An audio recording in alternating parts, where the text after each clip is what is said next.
Hello friends, എല്ലാവർക്കും നമസ്കാരം. ഇന്ന് ഞാനിവിടെ അറബിക് റൈസായ ചിക്കൻ മലൂത്ത് ആണ് കേട്ടോ ഉണ്ടാക്കുന്നത്. അറബി നാട്ടിലാണ് കേട്ടോ ഇതിനെ മലൂത്ത് എന്ന് പറയാറുള്ളത്. നമ്മുടെ നാട്ടിലേക്ക് ഇതിനെ മധൂത്ത് എന്നാണ് കേട്ടോ പറയാറുള്ളത്. വളരെ എളുപ്പത്തിൽ ഉണ്ടാക്കിയെടുക്കാൻ പറ്റുന്ന ടേസ്റ്റി ആയിട്ടുള്ളൊരു റൈസാണ് കേട്ടോ ഇത് കുക്കറിലാണ് ഇപ്പോൾ ചെയ്തെടുത്തിട്ടുള്ളത്. അപ്പോൾ നമുക്കിത് എങ്ങനെയാണ് ഉണ്ടാക്കിയെടുക്കുന്നതെന്ന് നോക്കാം. അതിനായിട്ട് ഞാനിവിടെ 1.5 കിലോ ചിക്കനാണ് കേട്ടോ എടുത്തിട്ടുള്ളത്. അത് കുറച്ച് വലിയ പീസായിട്ടാണ് കട്ട് ചെയ്ത് എടുത്തിട്ടുള്ളത്. നിങ്ങൾക്ക് ചെറിയ പീസാക്കണമെങ്കിൽ അതേ രീതിയിൽ എടുക്കാം കേട്ടോ. സ്കിന്നോട് കൂടിയുള്ള ചിക്കൻ കിട്ടുകയാണെങ്കിൽ അതായിരിക്കും കുറച്ചുകൂടി നല്ലത്. ഞാനിപ്പോൾ ഇവിടെ സ്കിന്നില്ലാതെയാണ് എടുത്തിട്ടുള്ളത്. ചിക്കൻ വലിയ പീസാക്കിയിട്ടാണ് എടുക്കുന്നതെന്നുണ്ടെങ്കിൽ അതിനുള്ളിൽ മസാലയൊക്കെ പിടിക്കുന്നതിനായിട്ട് ഒന്ന് വരഞ്ഞ് കൊടുക്കുകയോ അതല്ലാന്നുണ്ടെങ്കിൽ ഇതേ രീതിയിലൊന്ന് ഫോർക്ക് വെച്ചിട്ടൊന്ന് കുത്തി കൊടുത്താലും മതി. ഇനി ഇത് തയ്യാറാക്കി എടുക്കുന്നതിനായിട്ട് ഒരു കുക്കറിലേക്ക് കുറച്ച് ഓയിൽ ഒഴിച്ചു കൊടുത്തിട്ടുണ്ട്. ഒരു 3 ടേബിൾ സ്പൂണോ അല്ലെങ്കിൽ 1/4 കപ്പ് ഓയിലൊക്കെ ഒഴിച്ചു കൊടുത്താൽ മതി. ഇനി അതിലേക്ക് 5 ഏലക്കായ, 6 ഗ്രാമ്പു, 3 വലിയ പീസ് പട്ട, 1.5 ടീസ്പൂൺ കുരുമുളക് ഇവയൊക്കെ ഇട്ടിട്ടൊന്ന് പൊട്ടിച്ചെടുക്കുക. ഒരു ബേ ലീഫും കൂടി ഇട്ട് കൊടുത്തിട്ടുണ്ട് കേട്ടോ. ഇനി ഇതിലേക്ക് 3 മീഡിയം സൈസ് സവാള ചോപ്പ് ചെയ്തത് ഇട്ട് കൊടുത്തിട്ടുണ്ട്. വലിയ സവാള ആണെങ്കിൽ 2 എടുത്താൽ മതി. സവാള നന്നായിട്ട് വഴറ്റി ഇതിൻ്റെ കളറൊക്കെ ഒന്ന് മാറി വരണം കേട്ടോ. ചെറുതായിട്ടൊന്ന് മുരിഞ്ഞ് വരണം. ഇപ്പോൾ ഇതാ സവാള നന്നായിട്ട് വഴന്ന് വന്നിട്ടുണ്ട്. പിന്നെ ഇതിലേക്ക് 2 table spoon ginger garlic paste ചേർത്ത് കൊടുക്കുക. അത് നന്നായിട്ടൊന്ന് വഴറ്റി അതിൻ്റെ പച്ചമണമൊക്കെ ഒന്ന് മാറി വരുമ്പോൾ ഇതിലേക്ക് ഒരു തക്കാളി ചോപ്പ് ചെയ്തത് ചേർത്ത് കൊടുക്കണം.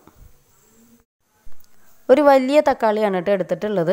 ഇത് നന്നായിട്ടൊന്ന് വഴറ്റിയെടുക്കുക. അതിനുശേഷം ഇതിലേക്ക് 2 വലിയ തക്കാളി പ്യൂരിയാക്കി എടുത്തതാണ് കേട്ടത്. അതിലേക്ക് ഒഴിച്ചു കൊടുക്കുക.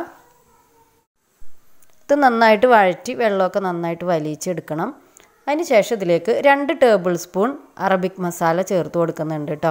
അറബിക് മസാല കയ്യിലില്ലെങ്കിൽ കപ്സ മസാല ആയാലും ചേർത്താൽ മതി. ഇത് രണ്ടും കയ്യിലില്ലെങ്കിൽ ഇതിൽ ചേർക്കേണ്ട മസാലകൾ ഏതെല്ലാമാണെന്ന് ഞാൻ ഡിസ്ക്രിപ്ഷനിൽ കൊടുത്തിട്ടുണ്ട്. അത് നന്നായിട്ടൊന്ന് ഡ്രൈ റോസ്റ്റ് ചെയ്ത് എടുത്തതിന് ശേഷം ഒന്ന് പൊടിച്ചിട്ട് ചേർത്ത് കൊടുത്താൽ മതി.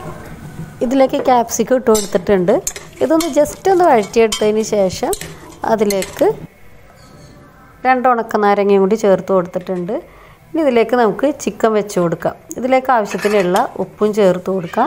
എന്നിട്ട് ജസ്റ്റ് ഒന്ന് വഴറ്റി കൊടുക്കുക. ഒരു മീഡിയം ഫ്ലെയിമിലിട്ടിട്ട് ഒരു 2 മിനിറ്റോളം ഇതൊന്ന് ഇളക്കി കൊടുക്കുക. അപ്പോൾ ഈ ചിക്കൻ്റെ റോസ് കളറൊക്കെ മാറിയിട്ട് ഒന്ന് വൈറ്റ് കളറായിട്ട് വരും. ഇവിടെ ഞാൻ ഏകദേശം 1 കിലോ അരിയാണ് എടുത്തിട്ടുള്ളത്. അപ്പോൾ ഈ ഗ്ലാസ്സിൽ ഒരു 3 ഗ്ലാസ് അരിയാണ് എനിക്ക് 1 കിലോ അരി എടുത്താൽ ഉണ്ടാവുക. അപ്പോൾ ഈ ഗ്ലാസ്സിൽ തന്നെ ഒരു 5 ഗ്ലാസ് വെള്ളം ഇവിടെ ഞാൻ എടുത്ത് വെച്ചിട്ടുണ്ട്. ഇതിൽ നിന്ന് കുറച്ച് വെള്ളം ഈ കുക്കറിലേക്ക് ഒഴിച്ചു കൊടുക്കുന്നുണ്ട്. എന്നിട്ട് നന്നായിട്ടൊന്ന് മിക്സ് ചെയ്ത് കൊടുത്തതിന് ശേഷം നമുക്കിതൊന്ന് വേവിച്ചെടുക്കാം. കുക്കർ അടച്ച് 1 or 2 വിസിൽ, അത് ഓരോരുത്തരുടെ കുക്കറിനനുസരിച്ചിട്ടും ചിക്കൻ്റെ വലിപ്പത്തിനനുസരിച്ചിട്ടും ഒക്കെ കേട്ടോ. ഞാനിപ്പോൾ വലിയ പീസായ ചിക്കനാണ് ഇട്ടിട്ടുള്ളത്. അപ്പോൾ അതുകൊണ്ട് 2 വിസിൽ അടിച്ചു കൊടുത്തിട്ടുണ്ട്. കുക്കറിൻ്റെ എയറൊക്കെ പോയതിന് ശേഷം ഇതൊന്ന് തുറന്ന് നോക്കുമ്പോൾ ചിക്കനൊക്കെ നല്ല പാകത്തിന് തന്നെ വെന്ത് കിട്ടിയിട്ടുണ്ട്. ഇനി നമ്മൾ അളന്ന് വെച്ചിരുന്ന വെള്ളത്തിൽ നിന്ന് കുറച്ച് വെള്ളം മാത്രമല്ലേ ഇതിലേക്ക് ഒഴിച്ചിട്ടുണ്ടായിരുന്നുള്ളൂ. ബാക്കിയുള്ള വെള്ളം കൂടി ഇതിലേക്ക് ഒഴിച്ചു കൊടുക്കുക. അതൊന്ന് തിളപ്പിച്ച് ഒഴിച്ചു കൊടുക്കുന്നതായിരിക്കും കേട്ടോ കൂടുതൽ നല്ലത്. അതിനുശേഷം ഇതിലേക്ക് 7 പച്ചമുളകാണ് കേട്ടോ ചേർത്ത് കൊടുക്കുന്നത്.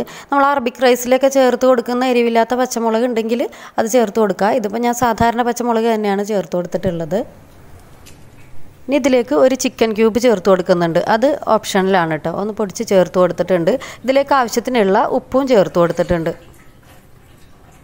ഇനി ഇതിലേക്ക് ചേർക്കാനുള്ള അരി കഴുകി വൃത്തിയാക്കി എടുത്തതിന് ശേഷം ഒരു 10 മിനിറ്റ് വെള്ളത്തിൽ കുതിർത്ത് വെച്ചിട്ട് ഡ്രെയിൻ ചെയ്യാൻ വേണ്ടിയിട്ട് വെച്ചിട്ടുണ്ടായിരുന്നു. ഇത് മന്തിക്കും കപ്സക്കൊക്കെ എടുക്കാറുള്ള റൈസാണ് കേട്ടോ. നിങ്ങളുടെ കയ്യിൽ സല്ലാ റൈസ് ഉണ്ടെങ്കിൽ അത് എടുക്കുക. അതല്ലെങ്കിൽ ഇതൊന്നും ഇല്ലെങ്കിൽ സാധാരണ ബസുമതി റൈസ് തന്നെ എടുത്താലും മതി. ഇതിലേക്ക് ഒരു ക്യാരറ്റ് ചേർത്ത് കൊടുത്തിട്ടുണ്ട്. അത് ചെറുതായിട്ട് അരിഞ്ഞിട്ടോ അതല്ലെങ്കിൽ ഗ്രേറ്റ് ചെയ്തിട്ടോ ചേർത്ത് കൊടുത്താൽ മതി. അത് ഓപ്ഷണലാണ് കേട്ടോ.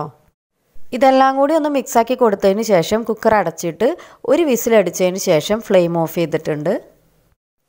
അതിനുശേഷം 4-5 മിനിറ്റ് മാത്രമേ വെയിറ്റ് ചെയ്തിട്ടുള്ളൂ. അതിനുശേഷം ഇതേ രീതിയിൽ ഫുൾ എയർ കളഞ്ഞെടുക്കുകയാണ് ചെയ്തിട്ടുള്ളത്. കാരണം ഫുൾ എയർ പോകുന്നത് വരെ വെയിറ്റ് ചെയ്ത് കഴിഞ്ഞാൽ ആ എയറിലിരുന്നിട്ട് നമ്മുടെ ചോറ് വല്ലാതെ വെന്ത് പോകും. ചെറിയ ക്വാണ്ടിറ്റി ഒക്കെ ചെയ്യുകയാണെന്നുണ്ടെങ്കിൽ ഇതുപോലെ എയർ കളയേണ്ട ആവശ്യമൊന്നുമില്ല കേട്ടോ.